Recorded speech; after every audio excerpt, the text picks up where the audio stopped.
pour moi, les maladies auto-immunes, c'est exactement la même chose. Et ce qui est quand même assez joli, c'est que même d'un point de vue symbolique, l'immunité, c'est ce qui nous défend de l'étranger. L'immunité, ça ne sert qu'à ça, à nous défendre de ce qui est étranger à nous-mêmes, à ce qui rentre dans notre corps d'une manière ou d'une autre qui est étranger. Que ça soit des aliments avec les allergies alimentaires, que ça soit des virus, des bactéries, que ça soit éventuellement des particules, genre les gens qui font une silicose ou ce genre de choses. Enfin voilà, ça va créer une réaction inflammatoire parce que c'est de l'étranger. Donc on est aussi sur cette symbolique de l'immunité, ça sert à ce que la frontière avec l'étranger soit maintenue. Sauf qu'à un moment donné, cette frontière entre guillemets à l'étranger devient en fait notre propre frontière, c'est-à-dire qu'on s'attaque nous-mêmes, c'est-à-dire qu'à un moment donné, il y a une dissonance.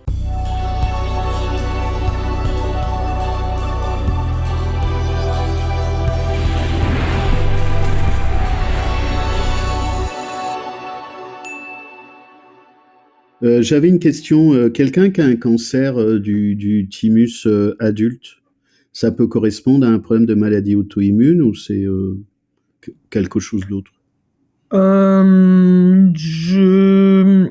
Alors des fois, il y a ce qu'on appelle des thymomes, mais c'est pas vraiment du cancer, en fait, c'est plus, on va dire, c'est une tumeur bénigne, plus, en général, voilà. Mais c'est rare, c'est pas des choses qui existent beaucoup.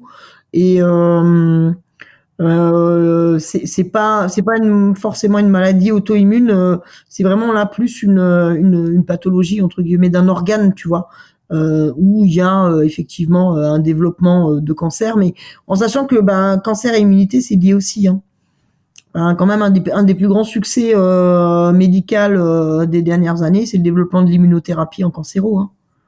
C'est en gros on développe des molécules qui agissent, qui sont des anticorps qui vont aller cibler spécifiquement les cellules cancéreuses, hein. Donc ouais, c'est un enjeu aussi qui est très important, hein. Parce que celui-là, il est assez... Je voulais juste compléter, celui-là, il est assez connu. Enfin, il est assez connu pour les médecins en oncologie. Ça s'appelle cancer du médiastin, Hodgkinien ou non Hodgkinien. Il est assez bien protocolé, mais pour savoir s'il y avait des liens particuliers. Alors ça c'est des cancers hémato entre guillemets, c'est-à-dire qu'effectivement c'est des cancers, c'est des lymphomes, donc c'est des pathologies, oui, des lymphocytes. Mais t'as le Hodgkin, t'as le lymphome malin non hodgkinien, il y en a plein de sortes, hein. Il y a certaines leucémies, enfin voilà. Après ça c'est plus c'est des cancers. Et en gros, c'est des cellules immunitaires qui se développent de manière anormale et totalement pathologique. C'est pas de la maladie auto-immune. La maladie auto-immune, c'est la production d'anticorps, de tes propres anticorps, mais qui, au lieu d'aller reconnaître quelque chose d'étranger, vont reconnaître tes propres composants organiques et du coup les attaquer. Alors, ça, c'est la maladie auto-immune. Si on reprend un peu ce que tu as trouvé, qui pouvait être de prédisposition de maladies auto-immunes ou de maladies rares en neurodiversité. Donc tu parles de la thyroïde. Je crois qu'on parlait de LR dans l'os aussi. Alors LR dans l'os, c'est encore autre chose. Ça, c'est pas de la maladie auto-immune, c'est plus une problématique génétique. Maladie auto-immune, ça va être lupus, polyarthrite rhumatoïde, maladie cœliaque. Voilà, en gros, c'est toutes les maladies auto-immunes de manière générale, mais les maladies auto-immunes, il y en a une bonne cinquantaine, hein, donc après, on va dire que les plus connues entre guillemets et effectivement peut-être les plus courantes, c'est effectivement plus les thyroïdites de type Hashimoto. Après, il y a aussi très probablement sclérose en plaques, qui est, on va dire, à très forte suspicion d'être une maladie auto-immune, hein, c'est pas encore complètement défini.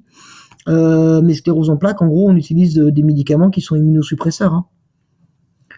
Voilà, donc, mais en gros, je dirais que c'est plus qu'il y a eu, il y a un ordre de fréquence, on va dire que thyroïdite de Hashimoto, ça se produit beaucoup plus fréquemment qu'un lupus, par exemple. ou une polyarthrite rhumatoïde. Donc du coup, mais ça, je pense que c'est distribué à peu près pareil. En tout cas, j'ai trouvé aucune étude qui permette de dire s'il y avait des atteintes plus particulières sur certaines maladies auto-immunes.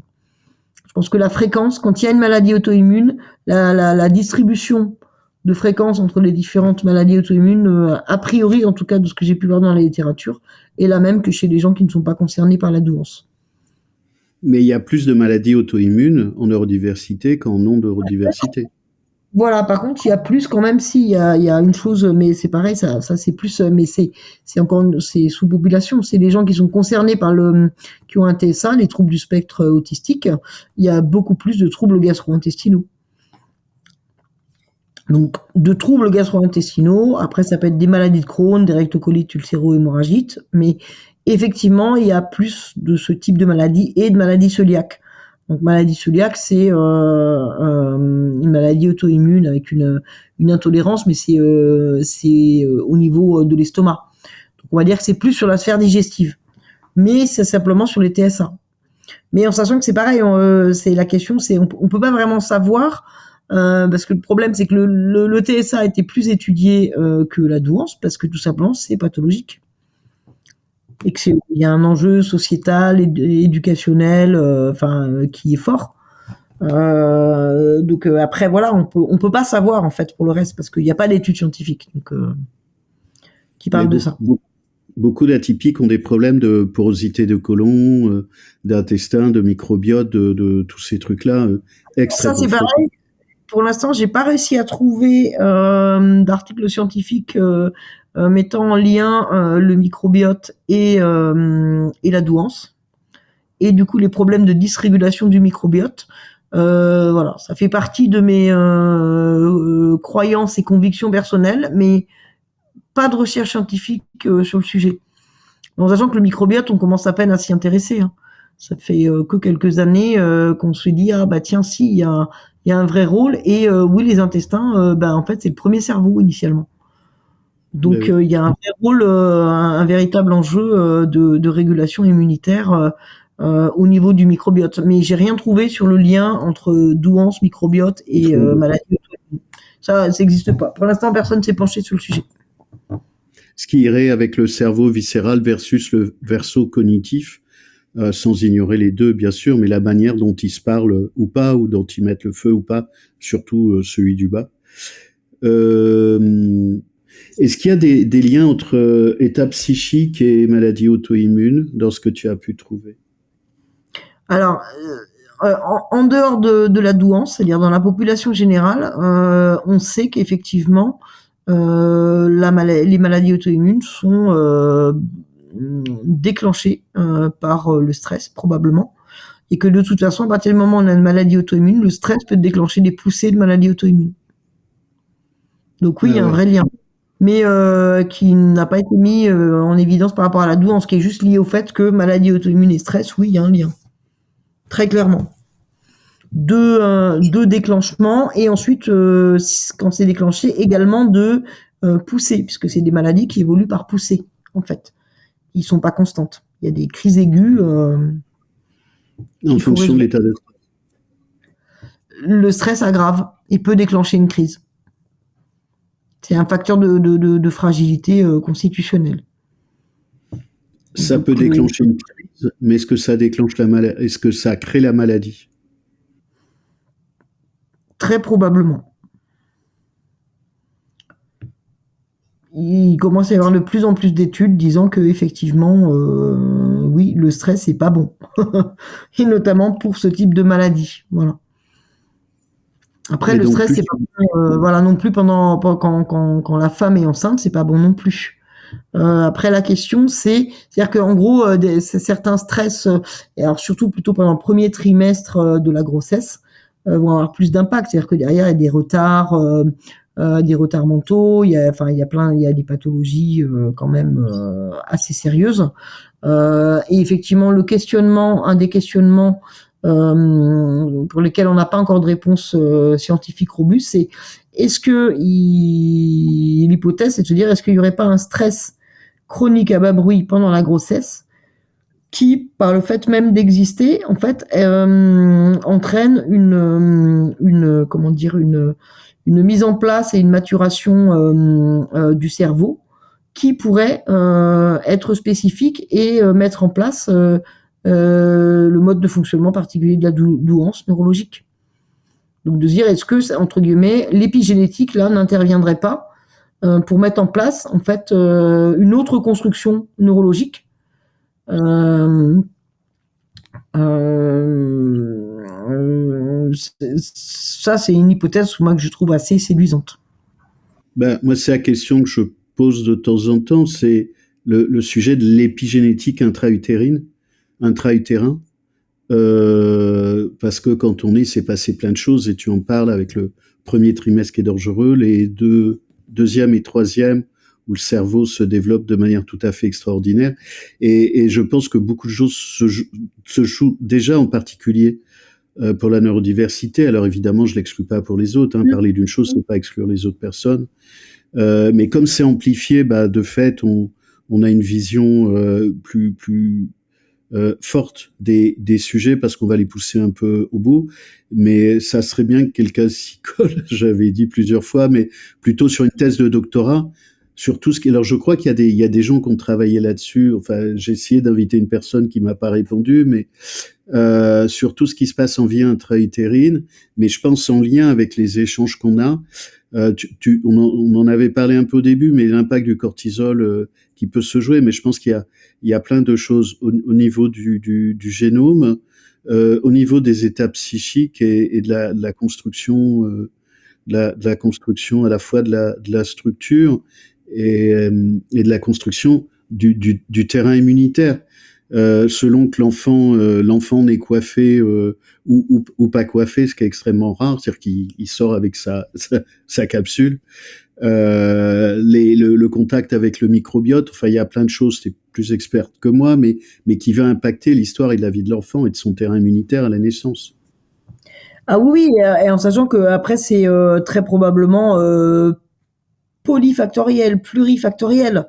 C'est-à-dire que ça peut être tout aussi bien de se dire que il peut y avoir un lien, mais peut-être tout simplement parce qu'en fait il y a certains gènes qui sont juste en proximité physique et que quand il y en a un entre guillemets qui est activé, celui d'à côté peut être trop entre guillemets activé ou moins activé et ça peut être un gène qui est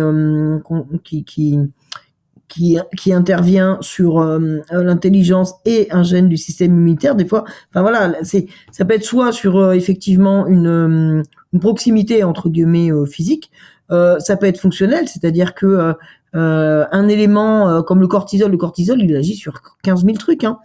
Cortisol, c'est entre guillemets ce qu'on appelle l'hormone du stress, mais il agit pas que sur le stress. Hein. Ça a un rôle physiologique important sur des tas de choses. La question, c'est de se dire effectivement s'il y a un taux élevé, qu'est-ce qui se passe derrière? Est-ce qu'il y a une dysrégulation? Est-ce que du coup il marche différemment? Quantitativement, qualitativement, enfin voilà, rien que ça déjà c'est pareil, c'est tout un univers. Hein. Après, il y a le lien avec la testostérone. Est-ce que c'est cortisol plus testostérone? Ça on sait pas. Après, il y a d'un point de vue génétique, même tout simplement strict, et ça c'est pareil, c'est un truc qui est quasiment pas exploré, mais voilà, hein, c'est toujours pareil. Hein, c'est quand on pense en silo, on évacue malheureusement des hypothèses intéressantes. La question, c'est on parle tout le temps des choses transmises, mais une autre, pour moi, l'envers de la médaille qui est très intéressante aussi, c'est qu'est-ce qui n'est pas transmis et qu'est-ce qui en creux quand il n'est pas transmis peut permettre éventuellement telle ou telle chose. On regarde jamais ça, de se poser la question de est-ce qu'il n'y a pas une incidence aussi de quelque chose qui ne serait pas transmis, tout simplement, et pas juste, voilà, c'est pas forcément en plus, ça peut être en creux, en moins, mais c'est important aussi. Donc c'est pour ça il y a pour moi effectivement il y a l'épigénétique aussi, il y a ce qui se passe pendant la grossesse, mais il y a probablement aussi ce qui se passe pendant les premières années de vie. Donc parce que puis le cerveau n'est pas, je crois qu'il faut, c'est vers l'âge de 2 ans que le cerveau est mature entre guillemets de manière à peu près définitive. Mais il y a probablement de l'épigénétique qui se passe aussi pendant ces 2 ans-là. Et après, on sait aussi que quand même, c'est pareil, ça l'épigénétique nous l'a appris, c'est que des événements de vie traumatiques entre guillemets qui arrivent à l'âge adulte peuvent avoir une traduction biochimiques, au niveau de l'ADN. Donc, est-ce que sur un terrain particulier, certains événements de vie, avec ce qu'on appelle, par exemple, un des trucs, entre guillemets, les plus connus sur de l'épigénétique, c'est la méthylation. En gros, on rajoute un groupe méthyle au niveau de l'ADN et du coup, ça change... ça peut changer la régulation, ce genre de choses. Sur ce qu'on appelle aussi le raccourcissement des télomères, on voit bien aussi, on sait qu'il y a des gens qui ont un âge, entre guillemets, physiologique très âgé parce qu'ils ont une dégradation, un raccourcissement de leurs télomères. Enfin, et on sait que ça, c'est pas à la naissance, c'est au cours de la vie et c'est des événements X ou Y environnementaux, psychiques. Ça, on sait pas bien encore tout ça. On commence à peine à avoir un peu des connaissances là-dessus. Mais est-ce qu'une méthylation chez quelqu'un qui n'est pas concerné par la douance peut n'avoir aucun effet et aura un effet de déclenchement derrière par cascade d'une maladie auto-immune? On ne sait pas. Mais c'est là où pour moi l'enjeu est vraiment de repartir plus de la physiologie générale, de se poser la question de comment ça marche, et en ayant aussi pour moi une façon d'évaluer le comment ça marche. Comment dire, une des choses qui est quasiment pas faite, mais qui pour moi est un mode de fonctionnement aussi, c'est de se dire ok, on va partir du principe que les 80-90% de ce qui est publié est faux. La question c'est de se dire bon bah si j'ai pas de certitude ou tout ça, c'est est-ce que par contre je peux avoir une certitude exacte sur ce qui est faux au lieu d'aller rechercher que le vrai. C'est de se dire ok non mais moi je vais aller regarder plutôt ce qui est faux et là où je suis sûr que c'est faux. Et en fait, pareil, on part du coup par élimination, mais c'est un autre mode de pensée, c'est quasiment jamais utilisé. C'est-à-dire qu'en fait, la vision générale du problème, pour moi, n'est clairement pas assez systémique, beaucoup trop simplifiée, et l'incertitude n'est pas du tout quelque chose, on va dire, ni de valoriser, ni d'utiliser. Et c'est là où je repars sur les probabilités bayésiennes, mais ça, moi, je trouve ça magnifique, c'est que les probabilités bayésiennes nous donnent la possibilité d'apprendre à partir de données manquantes. C'est-à-dire que moi, je trouve ça très joli. On peut construire de la connaissance à partir de l'ignorance. Ça, c'est pas beau, quoi, mais enfin voilà, ça c'est pour moi une des théories mathématiques que j'adore, quoi, ce genre de concept. Mais ça veut dire que du coup, derrière, on peut développer des choses plus puissantes si on pense de cette façon-là. Mais malheureusement, les gens, entre guillemets, sélectionnés pour devenir des scientifiques, entre guillemets, reconnus, ne sont pas sélectionnés sur ces modes de pensée-là. Il y a un conformisme scientifique qui est assez important et malheureusement, la science est quand même beaucoup et de plus en plus. La Covid a vraiment pas aidé du tout là-dessus. La science, maintenant, ça devient beaucoup une affaire de croyance. Et alors que la science, par définition, c'est faux. Ça finit par être faux. D'ailleurs, c'est un des principes ontologiques de la science. À un moment donné, elle va être fausse. Donc, on part de ça et on part de l'incertitude et de se dire ok. Et après, voilà, c'est pareil, il faut savoir se préoccuper de l'incertitude, mais l'incertitude n'est qu'une, l'incertitude, c'est une des données du problème. C'est pas quelque chose à évacuer.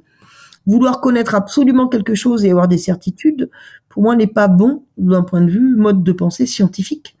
Un mode de pensée scientifique efficient, c'est de considérer l'incertitude comme en gros on peut se dire c'est une box aveugle quoi, mais elle est là, donc il faut se dire ok, il y a une forme d'incertitude et on va travailler avec cette incertitude. Et il y a des outils mathématiques aussi pour travailler avec l'incertitude et notamment la logique floue. C'est pour moi une des choses jolies là-dedans, c'est qu'on travaille avec l'incertitude. On dit ok, on sait pas trop, donc au lieu de se dire faut absolument savoir si c'est voilà A ou B, enfin on travaille sur les frontières. Ben voilà, ça c'est des outils intellectuels qui devraient être utilisés tout le temps, mais on n'est pas éduqué pour ça. Et ça pour moi c'est quelque chose qui peut être acquis par tout le monde. Hein. C'est des choses qu'on devrait apprendre à l'école, ça n'a rien à voir. Alors on est d'accord que le mode de pensée HP, TTHP est beaucoup plus systémique et effectivement, on va dire de manière plus naturelle à ces compétences-là, mais pour moi ça s'apprend. On peut apprendre à quelqu'un qui n'est pas concerné par la douance à réfléchir de manière systémique et out of the box. Hein, c'est pas un problème. Ça, c'est une question d'éducation. Ouais, je suis d'accord et d'intelligence parce que enfin ça ramène aussi l'humilité et l'humanité dans tout ça. Je trouve que la logique floue c'est c'est vraiment intéressant pour avancer. Sinon, c'est une religion en ce sens qu'on ignore le réel. C'est croire qu'on maîtrise tout. C'est de l'ignorance.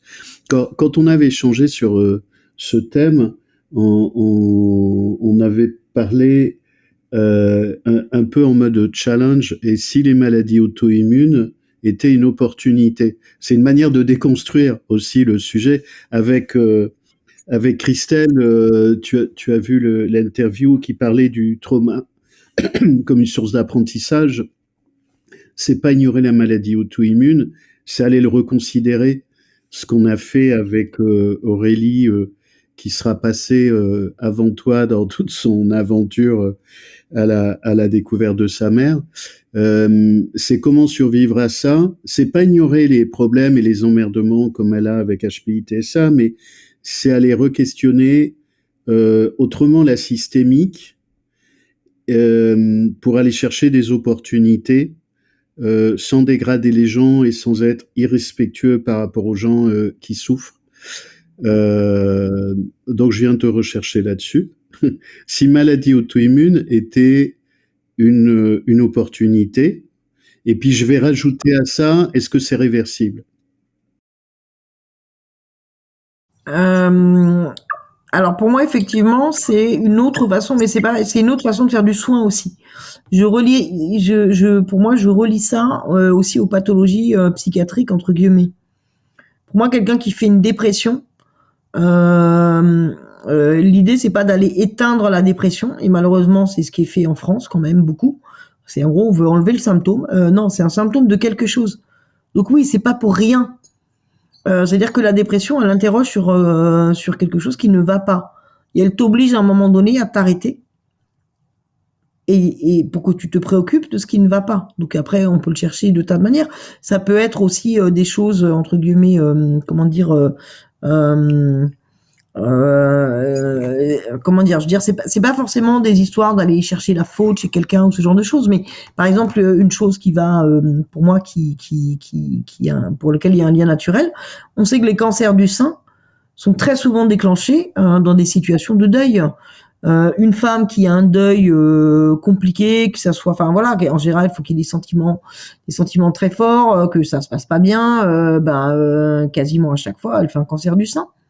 D'ailleurs, c'est la première question en médecine oncologique. Moi, une femme qui a un cancer du sein, j'ai dit, vous avez eu un décès récemment dans votre famille? Enfin voilà quoi, parce qu'on sait qu'il y a un lien et que le stress et la souffrance psychique peut se traduire biologiquement par un cancer du sein. Donc oui, bien sûr, mais pour moi, les maladies auto-immunes, c'est exactement la même chose. Et ce qui est quand même assez joli, c'est que même d'un point de vue symbolique, l'immunité, c'est ce qui nous défend de l'étranger.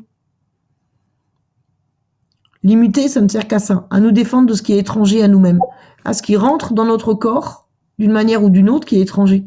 Que ça soit des aliments avec les allergies alimentaires, que ça soit des virus, des bactéries, que ça soit éventuellement des particules, genre les gens qui font une silicose ou ce genre de choses. Enfin voilà, ça va créer une réaction inflammatoire parce que c'est de l'étranger. Donc on est aussi sur cette symbolique de l'immunité, ça sert à ce que la frontière avec l'étranger soit maintenue. Sauf qu'à un moment donné, cette frontière entre guillemets à l'étranger devient en fait notre propre frontière, c'est-à-dire qu'on s'attaque nous-mêmes, c'est-à-dire qu'à un moment donné, il y a une dissonance. Enfin, pour moi, d'un point de vue, mais là, c'est pareil, hein, ça n'engage que moi, c'est une opinion, hein, Oui, c'est pas oui, du mais tout. bien sûr. Voilà. Mais si on s'attaque soi-même, c'est qu'à un moment donné, pour moi, on n'est plus en accord avec soi-même. Donc pour moi, c'est l'opportunité de se poser et d'arriver à se réaligner avec soi-même. Et pour moi, c'est un véritable enjeu, effectivement, d'opportunité. Mais comme une dépression, hein, pour moi, une dépression, moi, je veux dire, le risque de la dépression, c'est le suicide. Ça, c'est quelque chose dont il faut se préoccuper très fortement quand on est médecin. C'est le risque suicidaire, quelqu'un qui fait une dépression. Mais après une dépression, pour moi, c'est un passage de vie sur lequel on va se dire, ok, ben là, faut se poser. Là, il se passe quelque chose, ça va pas. Là, il y a besoin de repos. Là, il y a besoin de recul. Ben oui. Et alors? Tu vois, c'est comme l'image, enfin moi c'est un, bon après voilà, j'adore, hein, c'est Le Petit Prince de Saint-Exupéry. Euh, Bah, Saint-Exupéry, si son avion n'était pas tombé en panne, il n'aurait pas rencontré le Petit Prince. Donc l'accident, la panne d'avion, là, à un moment donné, elle a servi à quelque chose. C'est une opportunité. Pour moi, les maladies auto-immunes, c'est du même ordre que ça. C'est la panne d'avion qui va te faire rencontrer le Petit Prince. Ça, c'est Après, voilà, joli. c'est mon opinion. C'est une Non, mais croyance personnelle. C'est pas scientifique, mais pour moi, ça donne du sens avec ce côté symbolique en plus de, ben voilà, l'immunité, la maladie auto-immune, tu t'attaques toi-même. C'est-à-dire que tu attaques tes propres frontières internes quand même. Enfin, si ça, c'est pas un truc symboliquement fort, je vois pas ce que c'est, quoi. alors, Bénédicte, si on prend la partie symbolique, est-ce que tu t'attaques toi-même parce que tu as une porosité et tu as bouffé des trucs, tu as internalisé des choses qui sont pas à toi, et où il y a un conflit interne dans la machine avec les différents étages? Tu vois, pour moi, ce sont deux choses différentes. Est-ce que c'est l'une ou l'autre, ou est-ce que ça peut être les deux, ou autre chose? Pour moi, c'est les deux. Ça peut être les deux. Et et ça rejoint en fait, je veux dire, la discussion qu'on a régulièrement sur les frontières. Et sur le point invariant des frontières. Et enfin, voilà. Et puis, ben, ça, on en rediscutera une autre fois parce que c'est pareil, ça va prendre encore 3 heures. Mais tout ce qui est notamment de la théorie de la morphogenèse de René Thom, hein, du mathématicien. Hein, enfin, Exactement, oui. voilà quoi. Je veux dire, juste, on est en plein dans le sujet, quoi. Mais c'est ça, c'est la question de la frontière. Où est la frontière? Est-ce que c'est effectivement poreux? Et une frontière, c'est quoi? C'est un invariant ou c'est quelque chose qui bouge? Ou est-ce que la frontière, c'est pas un invariant, c'est justement une différence? Et pour moi, l'enjeu de la maladie auto-immune, c'est là-dessus, d'un point de vue symbolique. Donc ça peut être effectivement ce que tu en dis, d'être une porosité à quelque chose d'extérieur, qui en gros, bah, les gens, ils rentrent dans ton jardin, hein, ils ont rien à y faire, mais ils rentrent, ils te demandent pas la permission, et puis ils vont se servir dans ton frigo, tu vois. Puis toi, tu dis, c'est chez moi, non? Bon, d'accord. Ok, voilà, bon, bah ça, c'est la porosité, voilà. Mais ça peut aussi être le conflit intérieur et avec, bah, en fait, tu laisses ta porte ouverte. Donc, tu crées toi-même le fait que des gens puissent rentrer chez toi éventuellement, quoi, tu vois. Ou tu crées, tu laisses ta porte ouverte et derrière tu chopes la crève. Donc tu t'auto entre guillemets, voilà, c'est des images, mais tu t'auto infliges des choses parce que certains choix et certaines postures psychiques font que tu te fais du mal. Donc pour moi, il y a les deux. Mais il n'y a pas seulement les deux. Il y a vraiment, pour moi, c'est cette histoire de symbolique de frontières et de se dire Bah, c'est quoi une frontière. je trouve que rien que ça, la frontière, ça mériterait un livre. Mais il y a tellement Hein. de livres qui mériteraient d'être écrits utilement. Peut-être que ça existe, hein. En systémique organique, à la fois en psychosociologie ou en thérapie brève ou en thérapie brève systémique. Les enjeux, ou dans la cybernétique, les enjeux se passent aux frontières, jamais au centre. Moi, quand je gérais les crises dans les organisations ou dans les systémiques familiales, les problèmes sont toujours aux frontières, jamais au centre. Toujours sur les interfaces, en fait. Les gens regardent le centre et le milieu. Les emmerdements sont aux frontières, les emmerdements sont dans les interfaces avec les gens, avec les systèmes, dans les familles, sont dans les interfaces avec les familles. Ça veut dire que les éléments de résolution sont pas au cœur de la famille. Alors là, c'est générique ce que je raconte, donc c'est faux, mais il y a des enjeux stratégiques qui sont aux frontières des personnes, des systèmes, des croyances.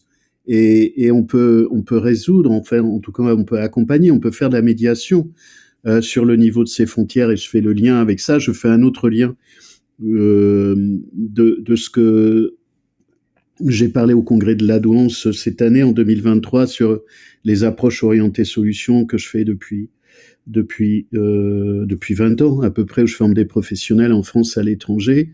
Et je crois que c'est Václavic, enfin, orientation solutions, c'est Palo Alto, Gregory Bateson, Milton Erickson, Václavic et d'autres personnes. Et c'est les formations que je fais maintenant dans mon catalogue. Václavic disait: le problème, c'est la solution.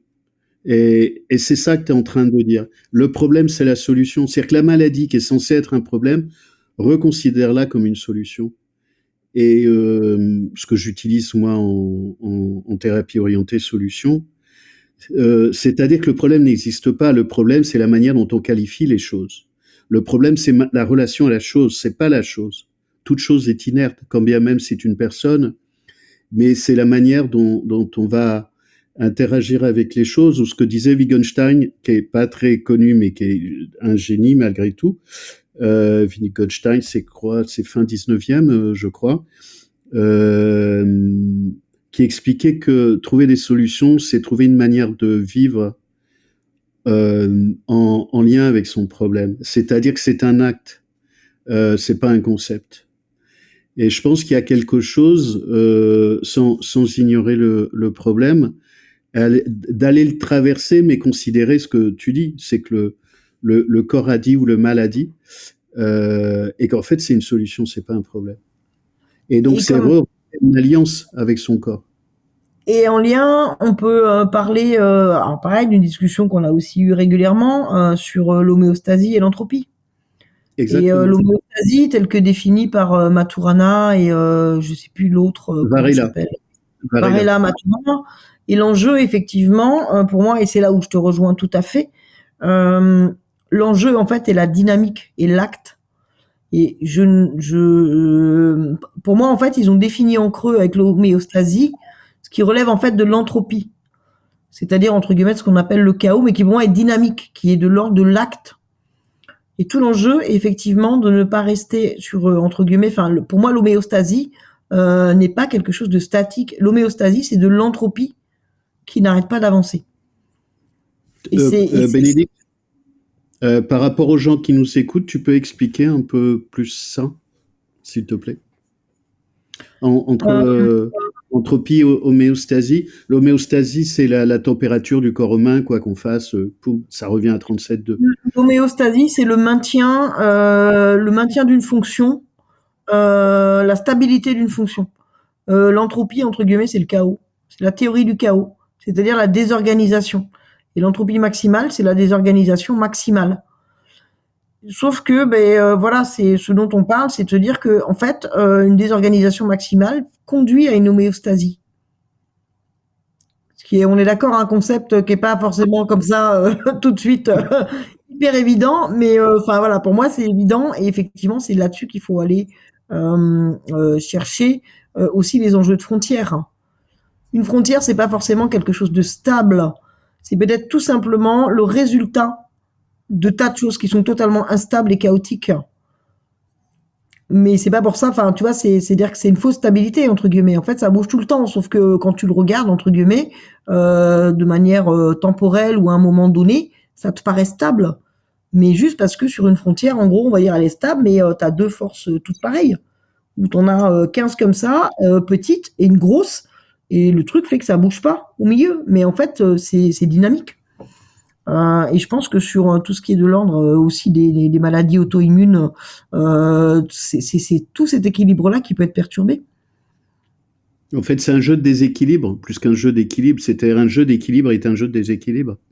Pour moi, mais c'est pareil, je répète, ce n'est pas scientifique et c'est ma conviction personnelle, c'est un jeu de déséquilibre permanent, avec l'enjeu de savoir si c'est un jeu de déséquilibre permanent sur ce qu'on peut appeler en mathématiques, on appelle ça une régularité, ou un jeu d'équilibre permanent, donc régularité ou invariant, ce que toi t'appelles un invariant, ou est-ce que c'est un jeu d'équilibre dynamique, mais sur des différences.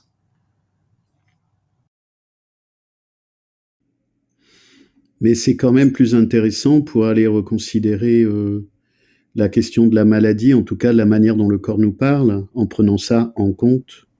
Et en charge. Oui, parce que là, on est dans du matriciel, hein, donc et puis on n'est pas dans du 3D, 4D, hein, on est dans ce qu'on appelle R puissance D, quoi. C'est-à-dire qu'il y a une infinité de dimensions potentielles à ta matrice. Et moi, c'est une des choses qui m'a fait m'intéresser aussi à la data science, et à tout ce qui est du deep learning, machine learning, tout ça. On est dans cet univers de dimensionnalité, de D-dimensions. Et les D-dimensions, ça peut être 10 millions. Enfin, c'est des trucs, on n'arrive même pas. C'est très abstrait, quoi. C'est arriver à contextualiser d'avoir 10 millions de dimensions. Bon, faut pas être fatigué, quoi. Voilà.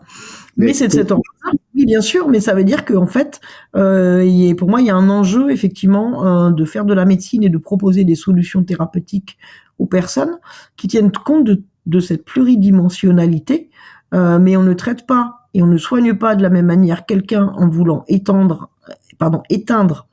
un symptôme et en pensant en silo que en prenant, et c'est pour moi tout l'enjeu, et notamment d'une forme de médecine alors qui est plutôt développée aux États-Unis, qui s'appelle l'endobiogénie, qui est une autre manière conceptuelle de voir les soins, et qui pour moi est beaucoup plus efficace, mais tout simplement parce qu'elle est systémique. est-ce que l'endobiogénie, c'est une forme de médecine interne, comme on la trouve en France, ou qu'est-ce qui serait différent? Médecine interne versus endobiogénie. Les concepts physiologiques sont pas du tout les mêmes que la médecine entre guillemets conventionnelle enseignée là dans le monde. Hein. Là, c'est l'ontologie, c'est voilà la définition quasiment philosophique de ce qu'est le soin et la médecine et de comment marche le corps humain. Hein. C'est un système de pensée différent. Alors c'est très intéressant, je dirais, sur les livres théoriques. Malheureusement, pour moi, ça n'est pas encore assez développé et pas de manière suffisamment matricielle, notamment en France, pour avoir une réelle visibilité et une réelle efficacité thérapeutique également. Il y a des expériences, il y a des utilisations en France ou pas du tout Ah de oui, ça? mais en gros, en France, bon, alors je caricature, hein, mais donc voilà, je caricature. Hein, mais en gros, c'est de la naturopathie et de la vision entre guillemets endocrinologique du corps humain, c'est-à-dire en gros les hormones. Mais c'est dommage parce que c'est pas que les hormones. C'est voilà, il y a les nerfs, il y a les médiateurs, il y a le système immunitaire, il y a le microbiote, il y a tout ça quoi. Donc je dirais que c'est un bon point de départ pour repenser le paradigme du soin et de la médecine. Et pour moi, du coup, aussi de la recherche scientifique. Mais malheureusement, c'est pas développé de manière encore suffisamment complexe pour voilà. Mais pour moi, par contre, c'est une bonne base de travail pour commencer à réfléchir sur le sujet, ouais. Qu'est-ce qu'il faudrait développer si on, on va bientôt commencer à atterrir, mais est-ce qu'il faudrait développer comme modèle de recherche et comme outil de travail pour avancer sur le sujet qui nous occupe là aujourd'hui? Maladie auto-immune, évidemment, c'est transférable sur d'autres champs. Donc tu as parlé des méthodes de recherche. Il y aurait quoi d'autre à faire? Donc tu as parlé de l'endobiogénie. Il faut retravailler les modèles, il faut travailler les outils de recherche, les process mathématiques, comme tu en as parlé. Est-ce qu'il y a d'autres choses qui ont bougé? Si on veut refaire, entre guillemets, on va dire une petite synthèse pour avoir une Ouais. vision un peu voilà, synthétique du truc, c'est premièrement développer des outils d'analyse de la littérature actuelle. Donc pour moi, c'est déjà la première chose, c'est se dire ok, c'est factuel, 80% des publications sont fausses. Ok, voilà, dans ce qui est censé être dit, c'est comment je peux être sûr de ce qui est vraiment faux. Ça c'est la première chose, c'est-à-dire qu'on utilise déjà ce qui est fait, parce que pas de choix, il y a que ça. Hein. Donc la première pensée c'est ça, parce que ça derrière, ça veut dire qu'on met en place. Si on dit ok, ça c'est vraiment faux, ça c'est vraiment faux, c'est se dire ok, si c'est faux, qu'est-ce que je pourrais proposer comme et notamment pour moi sur la physiologie, hein, c'est-à-dire comment les choses marchent. C'est-à-dire ok, ça je sais que c'est faux, ça je sais que c'est faux. Bah du coup c'est quoi les autres idées qu'on peut mettre en place. Donc déjà ça pour moi c'est un outil de créativité qui pourrait déjà être assez incroyable. Voilà, déjà de faire une lecture de ce qui existe de manière différente en partant de ce paradigme-là. Tout est faux, qu'est-ce qui est vraiment faux? Une fois que je sais ce qui est vraiment faux, je réfléchis à ce qui pourrait potentiellement peut-être être vrai. C'est pas du tout la même chose que ce qui est fait actuellement. Donc pour moi, il y a déjà ça. Ensuite, il y a une culture mathématique. Hein, voilà, hein, c'est quand même pour l'instant, on est quand même toujours dans ce lien entre guillemets de causalité, qui est de dire s'il y a une corrélation entre des événements, est-ce qu'il y a une causalité derrière? Ou est-ce que c'est juste une corrélation, une association voilà, statistique, mais où il n'y a pas derrière forcément d'inférence? Donc ça veut dire avoir des outils mathématiques robustes. Donc ça, pour moi, c'est utiliser au mieux les probabilités bayésiennes qui ne le sont pas, utiliser la technique de logique floue, de fuzzy logique, là, qui est juste pour moi un outil assez incroyable. Après, il y a d'autres pistes de recherche pour moi qui sont importantes, qui sont, ça c'est un de mes dada perso, hein, mais c'est, on va dire, c'est de l'ordre de la recherche mathématique encore fondamentale. C'est tout ce qui est des matrices aléatoires de grande taille. La théorie des catégories, qui est un merveilleux outil. C'est une théorie mathématique, mais qui pour moi est un outil de pensée absolument merveilleux. Voilà, pour pouvoir avoir des outils mathématiques robustes. Ensuite, c'est de travailler sur, entre guillemets, des données réelles. Les essais randomisés standardisés sont un très bon outil pour certaines choses, mais pas pour tout. Parce que la problématique, c'est que dans un essai randomisé standardisé, en gros, on présélectionne la population sur laquelle on va tester ces hypothèses. Bah, déjà, c'est con, on sélectionne, quoi. Donc, donc ça veut dire qu'il y a des gens, ils vont pas rentrer dans les études parce qu'ils correspondent pas à des normes qu'on a fixées. Donc les normes, elles sont bien parce que c'est reproductible, mais la vraie question, c'est est-ce qu'on a vraiment besoin que ça soit reproductible de cette façon-là? Et là, c'est là où l'outil bayésien est plutôt sympa, c'est que on construit en fait une évaluation de nos connaissances et on construit nos connaissances sur des choses qui ne sont pas forcément reproductibles et qui sont plus de l'ordre des observations réelles, de vie réelle. Donc ça, voilà, ça pour moi c'est aussi une forme de pensée scientifique qui est très importante. Hein. C'est les essais randomisés sont standardisés, sont bien pour certaines choses, mais pas pour tout. Et le problème, c'est que là, c'est pareil, tu peux pas publier un truc si t'as pas fait de recherche standardisée randomisée. Alors qu'il y a notamment des choses qui se faisaient beaucoup il y a une vingtaine d'années, qui sont ce qu'on appelle les études observationnelles et les suivis de cohortes, où en fait on suit des gens pendant des années. On les sélectionne pas forcément au début et on regarde ce qui se passe, mais c'est pas de dire on prend des gens qui répondent à certains critères, on randomise, c'est-à-dire qu'on les attribue de manière aléatoire, groupe témoin et groupe qui va recevoir entre guillemets le produit ou sur lequel on va essayer de vérifier l'hypothèse, et on fait une évaluation pour voir s'il y a une différence entre le groupe témoin et le groupe qui entre guillemets soit a une molécule thérapeutique, soit enfin voilà, bref, on fait quelque chose sur cette population-là, et on essaie de déterminer statistiquement s'il y a une différence. Ça c'est un vrai problème, c'est-à-dire qu'en gros on présélectionne sans se poser la question entre guillemets de la structure naturelle initiale. Et c'est là où c'est un vrai souci, c'est-à-dire c'est pareil, c'est ce dont je parlais tout à l'heure, qui est sur la problématique de les catégories sont définies, on se pose pas la question. Si, parce que c'est bien sûr que si, il y a forcément des structures naturelles et ça il faut se poser la question. Donc il y a des risques majeurs au démarrage, alors qui sont plus simples en traitant comme ça, mais qui mettent de côté un certain nombre de paramètres, y compris dans les résultats qui sont délivrés. C'est comme de se poser, en gros, pour avoir une image simple, c'est se poser la question entre un champ de tulipes artificiel de plantes de culture en Hollande, il y a un champ de fleurs sauvages dans les Alpes, quoi. On fait pas les mêmes choses dessus, on n'en retire pas les mêmes choses. Enfin, ton champ de tulipes, voilà, c'est toutes les mêmes tulipes. C'est quand même, entre guillemets, une forme de pauvreté. Alors après que, effectivement, on est d'accord, hein, c'est un peu plus compliqué d'aller se poser la question sur des fleurs sauvages dont on sait très peu de choses, mais c'est vraiment la problématique pour moi intellectuelle de qu'est-ce qu'on fait avec l'incertitude. Et l'incertitude, oui, ça peut être une boîte noire, mais une boîte noire, c'est un outil. Si on évacue l'incertitude, on résout mal le problème. On peut pas avoir une réponse, elle peut être que partiellement vraie, puisqu'on a évacué une partie du problème. Donc ça, c'est un enjeu systémique, hein, mais qui est qui est général. Hein. Ça va bien avec le sujet qu'on traite, hein, maladie auto-immune, c'est une boîte noire et une forme d'incertitude, de la manière dont on traite l'incertitude, qui est aussi un sujet mathématique et Oui, Euh, et avec aussi cette problématique-là, de toujours vouloir, entre guillemets, ça c'est, mais ça c'est pareil, c'est parce que c'est rassurant. On veut éteindre les symptômes. Par exemple, moi je vois un truc très simple, je passe ma vie à expliquer ça.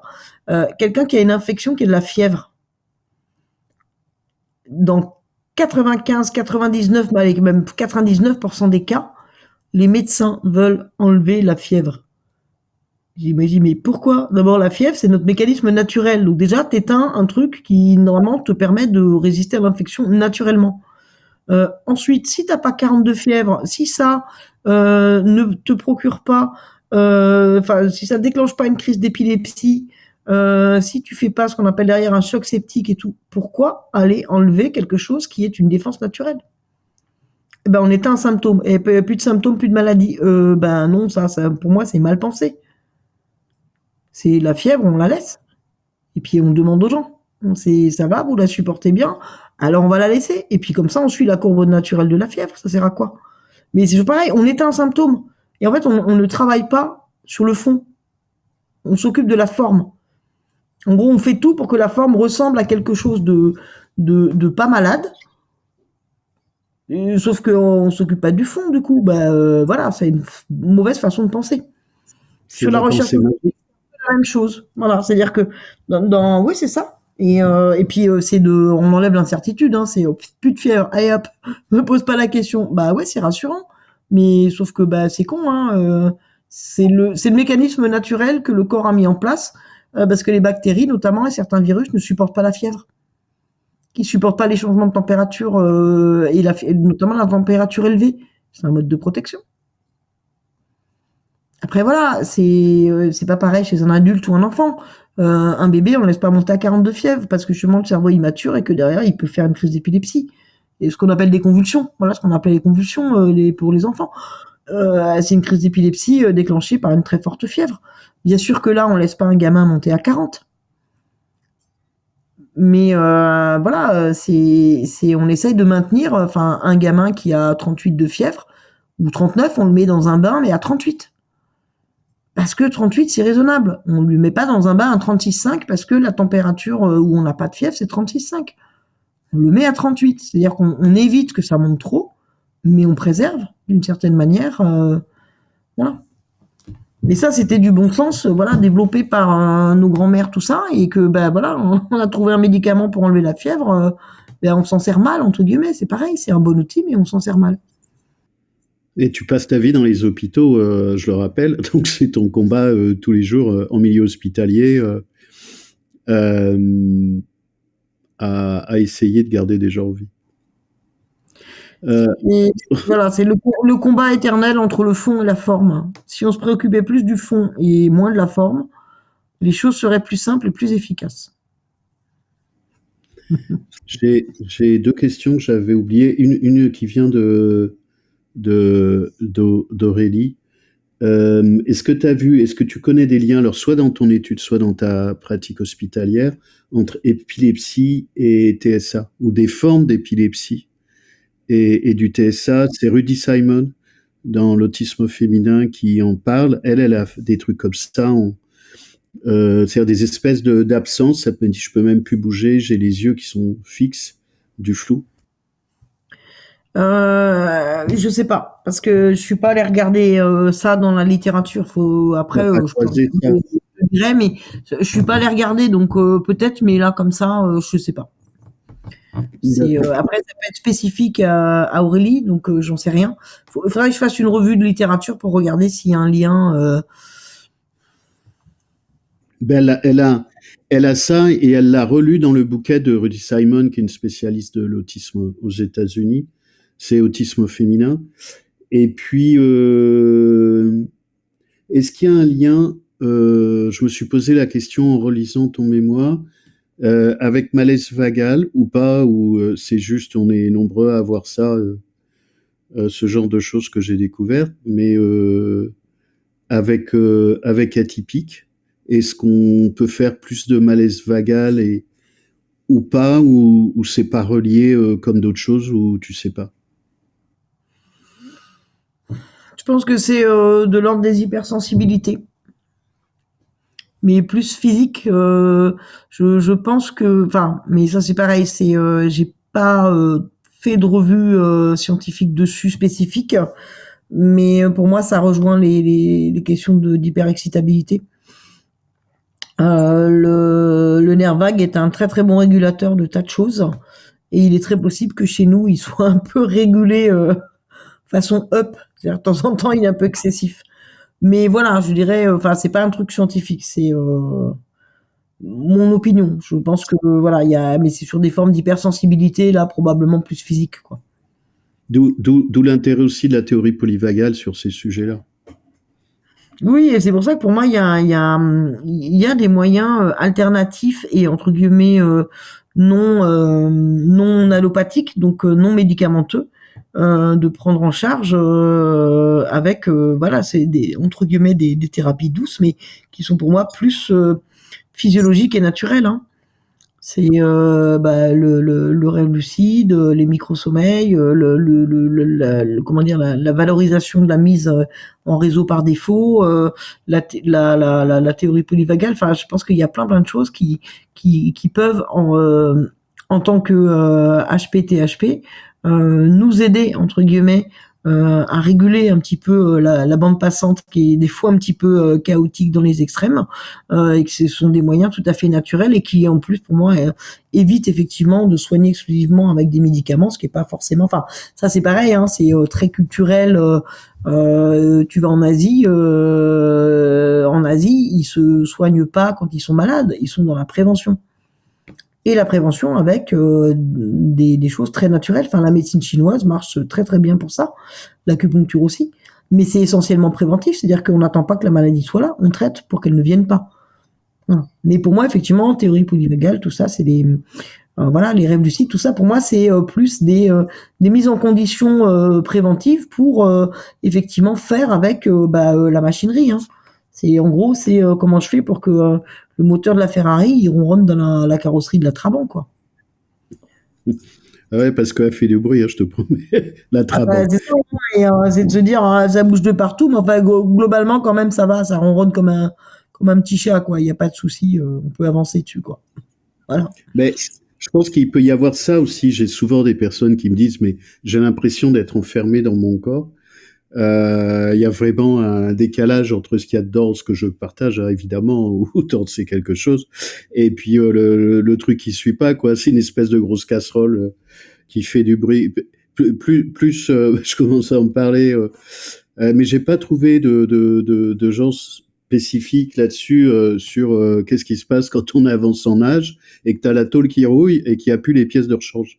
Et ça fout la merde, t'as les boulons qui sautent et faut faire avec les pièces d'origine. Ça craint quand même, hein, parce que le moteur, il est intact, hein, il n'a pas bougé, hein. C'est Ah la bah oui, hein, carrosserie qui merde. voilà. Après, on est effectivement là face aux limites du monde physique, hein. Ça serait bien si on pouvait changer de véhicule et puis changer de corps comme ça et se dire comme ça, j'en use un rapide et puis j'en ai 5 en réserve, c'est pas un problème. Mais ben malheureusement, on n'a pas ça. Et ça serait bien, Bah on non. est d'accord. On en a qu'un, mais il faut y faire attention, il faut faire avec. Euh, je trouve que c'est une belle conclusion. Enfin, les conclusions sont temporaires, mais on a l'habitude de discuter pendant des heures. Mais là, faut qu'on trouve un moyen de s'arrêter. Au moins pour cette séance-là. Est-ce qu'il y a des choses que tu veux rajouter sur ce qu'on a vu ensemble? Non, moi je trouve qu'on a déjà fait un bon tour là sur le sujet. Après, voilà, s'il y a des questions, si Gaëtan a des questions, pas hésiter.